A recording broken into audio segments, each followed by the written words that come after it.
അതായത് ഒരു 6-7 മാസങ്ങൾ മുന്നേ നടന്ന സംഭവമാണ് കേട്ടോ. അപ്പോൾ ആ സമയത്ത് അവർ തമ്മിൽ കോളേജ് സ്റ്റുഡൻസ്, കേരള വർമ്മ കോളേജിലെ സ്റ്റുഡൻസുമായിട്ട് ഇവർ തമ്മിൽ എന്തോ വാക്കുതർക്കമുണ്ടായി.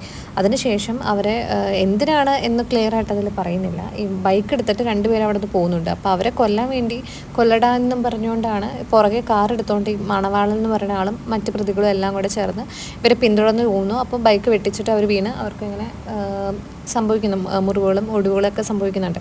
അപ്പോൾ ഇതിൽ മനഃപൂർവ്വം അവരെ കൊല്ലാൻ വേണ്ടി തന്നെ ശ്രമിച്ചാണ് അവരെ പിന്തുടർന്നതെന്നും അവരെ ഉപദ്രവിക്കാൻ നോക്കിയെന്നുള്ള രീതിയിലാണ് കേസ് വന്നിരിക്കുന്നത്.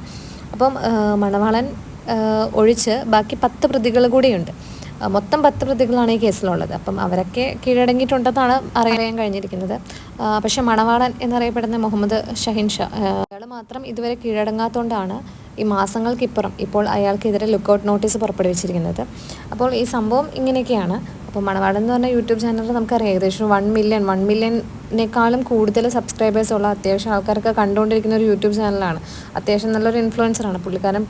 പ്രാങ്ക് മുതൽ അതുപോലെ പ്രാങ്ക് വീഡിയോസൊക്കെയാണ് ആൾ ചെയ്തുകൊണ്ടിരിക്കുന്നത്. അങ്ങനെ യൂട്യൂബിൽ ഫേമസ് ആയി അത്യാവശ്യം സബ്സ്ക്രൈബേഴ്സൊക്കെ ആയിട്ട് പോയിക്കൊണ്ടിരുന്ന ചാനലായിരുന്നു.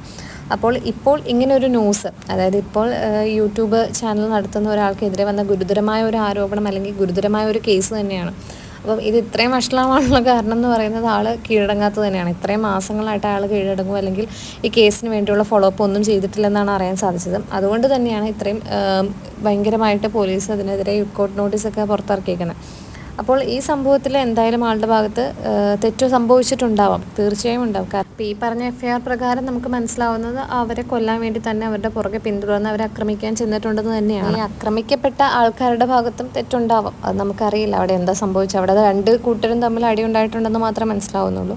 അപ്പോൾ അവിടെ എന്താ സംഭവിച്ചതെന്ന് നമുക്ക് കറക്റ്റായിട്ട് അറിയില്ല. എന്നിരുന്നാലും മണവാളൻ എന്ന് പറഞ്ഞ ആളും അവരുടെ കൂട്ടുപ്രതികളും ചേർന്ന് അവരെ കൊല്ലാൻ ശ്രമിച്ചിട്ടുണ്ട്. അവരെ പിന്തുടർന്ന് വണ്ടി ഇടിച്ച് കൊല്ലാനായി ശ്രമിച്ചിട്ടുണ്ടെങ്കിൽ അത് തീർച്ചയായും അവർ ശിക്ഷിക്കപ്പെടേണ്ട ഒരു കേസ് തന്നെയാണ്. അതിങ്ങനെ ലുക്കൗട്ട് നോട്ടീസൊക്കെ വന്ന സ്ഥിതിക്ക് ഇത് അവർക്ക് കോടതിയിൽ പ്രൂവ് ചെയ്യാനൊന്നും പറ്റിയില്ല, അവർക്ക് അവരുടേതായ തെളിവുകളൊന്നും ഹാജരാക്കാൻ കഴിഞ്ഞില്ലെങ്കിൽ തീർച്ചയായും അവർ ശിക്ഷിക്കപ്പെടുക തന്നെ ചെയ്യും.